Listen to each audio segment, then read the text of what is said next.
Hello girls, आज हम लोग देखेंगे रिसर्च प्रोसेस क्या है, किस तरह से हम लोग रिसर्च स्टडी को कंडक्ट करेंगे, उसका क्या प्रोसेस है। तो research means search for knowledge, हम लोग नॉलेज को सर्च करते हैं। It aims at finding out truth, हम लोग फाइंड आउट कर रहे हैं, फाइंडिंग कर रहे हैं ट्रूथ की, सच्चाई की, जो कि एक आर्ट है, आर्ट ऑफ साइंटिफिक इन्वेस्टिगेशन। हम लोग जो रिसर्च कंडक्ट करेंगे वो साइंटिफिक मेथड्स के थ्रू करेंगे, इन्वेस्टिगेशन करेंगे, जिसमें हम लोग बहुत सारे काम करते हैं, थिंकिंग करते हैं, ठीक है। हम लोग नॉलेज को गेन करते हैं। फैक्ट फाइंडिंग एक प्रोसेस है आपकी रिसर्च, है ना, जिसे हम सिस्टमाइज वे में करते हैं और जो हमारे क्वेश्चंस हैं उनको हम लोग फाइंड आउट करते हैं, है ना, यानी आंसर्स टू क्वेश्चंस। देन बात आती है प्रोसेस। भाई हम जब भी कोई रिसर्च स्टडी करेंगे वो एक फॉर्मेट में, एक प्रोसेस वे में करेंगे, तभी वो सक्सेस हो सकती है। तो the process of gathering information for the purpose of initiating, modifying investment और ग्रुप ऑफ इन्वेस्टमेंट, यहाँ पर हम लोग एक प्रोसेस को लेकर, एक फॉर्मेट को लेकर रिसर्च स्टडी को कंडक्ट करेंगे, काम करेंगे उस पर। तो जनरली 7 स्टेप्स होते हैं रिसर्च प्रोसेस के। तो first step is define research problem, second is review of literature, third is formulate hypothesis, fourth is preparation the research design, then 5 data collection and 6 is data analysis and 7 last है interpretation and report writing। तो सबसे पहले हम लोग आते हैं कि हम लोग क्या करेंगे, रिसर्च प्रॉब्लम को फाइंड आउट करेंगे कि हमें जो हमारी स्टडी करनी है वो किस प्रॉब्लम पर होगी, किस टॉपिक पर होगी, ठीक है।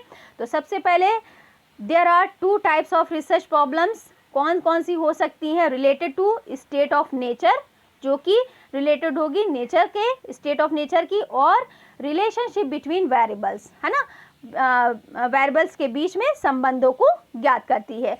तो हमें हमारे रिसर्च प्रोसेस में सबसे पहले जिस पे हमें स्टडी करनी है उसका टॉपिक, उसके प्रॉब्लम हमें पता होना चाहिए, जिससे हम उस पे हाइपोथेसिस बना सकें, उस पे ऑब्जेक्टिव बना सकें, उसके बेसिस पर फर्दर स्टेप्स को हम कंटिन्यू कर सकें।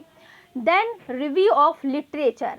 रिव्यू ऑफ लिटरेचर क्या बताता है, एक तरह की एक ब्रीफ समरी होती है, जो हमारी रिसर्च प्रॉब्लम है, जो टॉपिक है, उससे रिलेटेड फर्दर जो स्टडीज़ हो चुकी हैं उसको हम लोग सीन करते हैं, उसको पढ़ते हैं, उसको देखते हैं कि इस ऑथर ने क्या क्या इस पर्टिकुलर टॉपिक पर बोला है, कहा है। हम उससे सिमिलर या उसमें नए एडिशन करके उसको रीफॉर्म में रिप्रेजेंट करते हैं। तो आपका रिव्यू ऑफ लिटरेचर बहुत ही इम्पॉर्टेंट है, जिसके बेसिस पर हम लोग रिजल्ट अपना निकालेंगे, रिसर्च स्टडी करेंगे। तो यहाँ पर once the problem is defined, a brief summary of it should be written down. It is compulsory for a research worker writing a thesis for the, आपकी चाहे पीएचडी डिग्री हो, dissertation हो, है ना, पीएचडी के लिए आपको सिनॉप्सिस बनाना हो, या आपको किसी भी रिसर्च के लिए प्रपोजल बनाना हो, तो उन सभी में आपका रिव्यू ऑफ लिटरेचर बहुत ही इम्पॉर्टेंट रखता है। Then formulate hypothesis. अब उसके बाद जो भी आपकी प्रॉब्लम है, आपने लिटरेचर रिव्यू देखा, है ना, उसके बेसिस पर हम लोग हाइपोथेसिस को फॉर्मुलेट करते हैं, बनाते हैं। तो formulate hypothesis is tentative assumptions made in order to draw out and test its logical और empirical consequences। यहाँ पर ये एक तरह का assumptions होता है ना, जिसके बेसिस पर हम अपनी रिसर्च को कंडक्ट करते हैं, ठीक है। तो hypothesis should be very specific and limited, है ना, to the piece of research in heart, because it has to be tested, क्योंकि हम बहुत ही लिमिटेड होना चाहिए, स्पेसिफिक होना चाहिए, क्योंकि हमें सारी हाइपोथेसिस को टेस्ट करना पड़ता है। टेस्ट के लिए हम parametric, non parametric both test का यूज़ करते हैं, depending upon your datas. Then the role of the hypothesis is to guide the researcher to delimiting the area of research and the keep him on the right track. हम लोग right track पर hypothesis के ज़रिए ही चल सकते हैं। Then preparation the research design. अब बात आती है कि रिसर्च डिज़ाइन को किस तरह से हम लोग प्रिपेयर करें। तो प्रोसेस में रिसर्च डिज़ाइन में हम लोग ये देखते हैं कि हमारी जो रिसर्च स्टडी है ना, collection of relevant evidence with minimal expenditure of efforts, time and money. हम लोग इस तरह से डिज़ाइन करेंगे कि मिनिमम एफर्ट्स पर, एक्सपेंडिचर पर, मनी पर हम लोग रिसर्च डिज़ाइन को बना ले, अपनी रिसर्च को कंडक्ट कर सकें।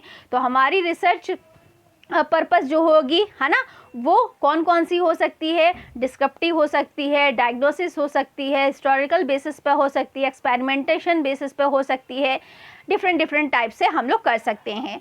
देन आता है हमारा डेटा कलेक्शन। डेटा कलेक्शन क्या है? तो डेटा कलेक्शन में हम लोग प्राइमरी सोर्स से भी डेटा को कलेक्ट कर सकते हैं, सेकेंडरी सोर्स के बेसिस पर भी हम लोग डेटा को कलेक्ट कर सकते हैं। तो primary data can be collected through by observation, through personal interviews, through telephone interviews, by mailing of questionnaires, through schedules। इसके बेसिस पर हम लोग डेटा को कलेक्ट कर सकते हैं।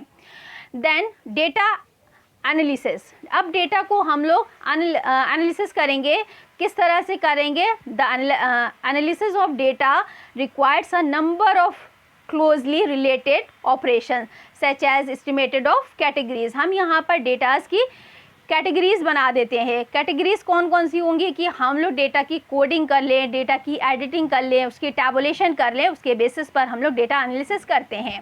देन बात आती है इंटरप्रिटेशन एंड रिपोर्ट राइटिंग।